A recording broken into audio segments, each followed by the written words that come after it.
Stop paper leak होते हैं। और आज आप सबको मालूम है कि NEET paper and UGC NET के जो पेपर्स हैं वो लीक हुए हैं और एक कैंसिल भी हुआ है। कहा जा रहा था कि नरेंद्र मोदी जी ने यूक्रेन की लड़ाई रोक दी थी। मतलब एक ऑर्डर देके जो रूस और यूक्रेन के बीच में लड़ाई चल रही थी उसको रोक दिया था, ब्रेक लगा दी थी। इजराइल और गाजा के बीच में जो लड़ाई चल रही थी उसको भी नरेंद्र मोदी जी ने रोक दिया था। मगर किसी ना किसी कारण जो हिंदुस्तान में पेपर लीक हो रहे हैं उसको नरेंद्र मोदी रोक नहीं पा रहे हैं या रोकना नहीं चाहते हैं। नुकसान स्टूडेंट्स का होता है। जो हिंदुस्तान के स्टूडेंट्स हैं, मैं जानता हूं कि आप इन एग्जाम्स के लिए महीनों सालों काम करते हो। ये आपका फ्यूचर है और आपके फ्यूचर से खिलवाड़ किया जा रहा है। मध्य प्रदेश में व्यापम हुआ और अब उस व्यापम को नरेंद्र मोदी जी और उनकी सरकार पूरे देश में फैलाने का काम कर रही है। मैं इंस्टीट्यूशनल कैप्चर की बात करता हूं, मीडिया की बात करी, अलग अलग हिंदुस्तान के जो संस्थाएं हैं उनकी बात की। यही एजुकेशन इंस्टीट्यूशंस में हो रहा है। पेपर लीक का कारण है कि सारे के सारे वाइस चांसलर्स, एजुकेशन सिस्टम को बीजेपी के लोगों ने, उनके पेरेंट ऑर्गेनाइजेशन ने कैप्चर कर रखा है। जब तक ये कैप्चर रिवर्स नहीं किया जाएगा तब तक पेपर लीक चलता जाएगा। इस कैप्चर को फैसिलिटेट नरेंद्र मोदी जी ने किया है और ये एक एंटी नेशनल एक्टिविटी है क्योंकि ये देश का भविष्य है और इससे हिंदुस्तान के युवाओं को, स्टूडेंट्स को जबरदस्त चोट पड़ती है। इंक्वायरी चल रही है, एक को आपने कैंसिल कर दिया है, अब पता नहीं दूसरे को कैंसिल किया जाएगा या नहीं किया जाएगा, बट कोई ना कोई तो इसके लिए जिम्मेदार है और उनको एकदम पकड़ा जाना चाहिए और उन पे एक्शन लिया जाना चाहिए। आपके कोई सवाल हो? साथियों, मैं गुजारिश करूंगा सवाल आपके इसी विषय पर। हाँ प्लीज। हाँ, sorry. So,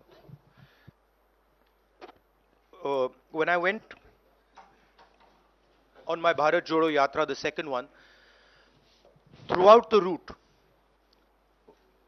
students were telling me that paper leaks are endemic in India.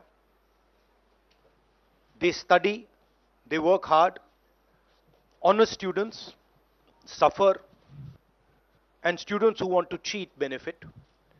And this was repeated again and again and again and again. Now we are seeing an expansion of the idea of Vyapam across the country. BJP states have had to deal with this.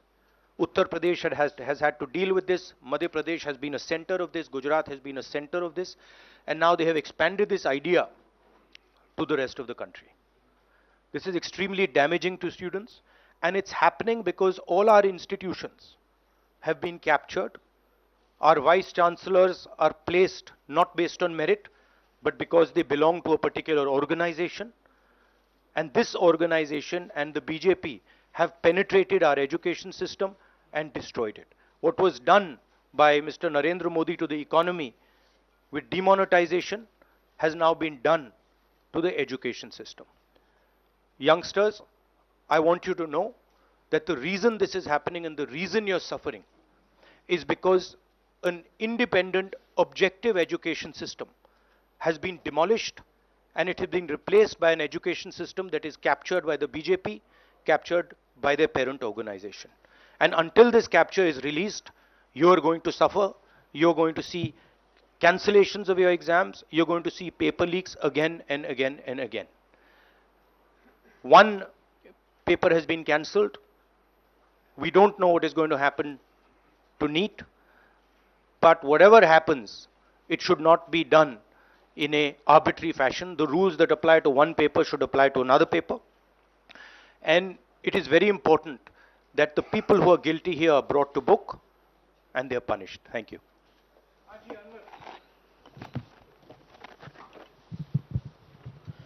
Sir, सोमवार से संसद का सत्र शुरू हो रहा है, तो क्या आप निजी तौर पर लोकसभा में इस विषय को उठाएंगे और आप यह मांग करेंगे कि प्रधानमंत्री मोदी खुद सदन में आकर जवाब दें इस विषय पर, क्योंकि ये छात्रों के भविष्य से जुड़ा विषय है?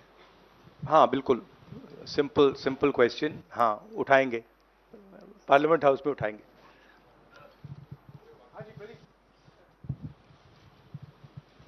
Thank you sir. Rahul ji मैं इधर हूँ. सवाल ये है कि जो एजुकेशन सिस्टम इस वक्त है और जिस तरीके से जो पेपर लीक हुए, जिसका आरोप भी आपने लगाया और जो सामने भी आया है, रद्द भी हुआ है कल परीक्षा, लेकिन सबसे बड़ा सवाल ये है कि बदलाव क्या होने चाहिए, वो बदलाव जो इससे परीक्षा लीक रुके, वो क्या आपके पास फार्मूला? हमारे मैनिफेस्टो में हमने लिखा था. देखिए, 2-3 चीजें हैं. सबसे पहले जो शिक्षा का सिस्टम है उसको एक संगठन ने कैप्चर कर रखा है. अपने लोगों को हर पोस्ट पे यही डालते हैं. वाइस चांसलर्स की लिस्ट निकाल लीजिए, पता लग जाएगा. तो इसको रिवर्स करना होगा. दूसरी बात, मैनिफेस्टो में हमने साफ कहा कि पेपर लीक होने के बाद कार्रवाई करना एक बात है, बहुत जरूरी है और स्ट्रिक्ट से स्ट्रिक्ट कार्रवाई होनी चाहिए. मगर हमने यह भी कहा था कि पेपर लीक होने से पहले जो सिस्टम्स हैं, जो यूनिवर्सिटी के एग्जाम्स के रूल्स हैं, सिस्टम्स हैं, इनको फिर से असेस करना पड़ेगा, इनको स्टडी कर रीडिजाइन करना पड़ेगा. ये दोनों काम हमने अपने मैनिफेस्टो में साफ लिखे हैं और विपक्ष दबाव डालकर ये दो काम सरकार से करवाने की कोशिश करेगा.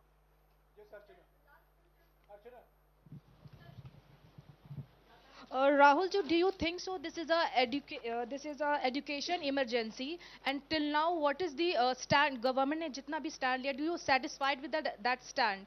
और सर मेरा दूसरा सवाल भी है, जिस तरीके से आप आज स्टूडेंट से मिल रहे हैं, आज let me answer the question. See, there is a huge pressure on our students, and the pressure comes from a number of directions. The first direction is the large scale unemployment that is there in the country. Everybody understands it, everybody knows it, and one of the reasons the government suffered in this election was that all youngsters believe that Mr. Modi is incapable of solving the employment problem. So that's the first thing. Second thing is there's huge pressure because of this, and there are very few avenues for students. In all areas, right? So you've cut off the job avenue. Now you're cutting off the exam avenue. You're saying, you can take an exam, you can study, you can work as hard as you want. On the last date, we're going to tell you that the exam is cancelled. So, that avenue is also shut. You've shut avenues like Agniveer. You've shut avenues like the public sector. So the youth of India have nowhere to go.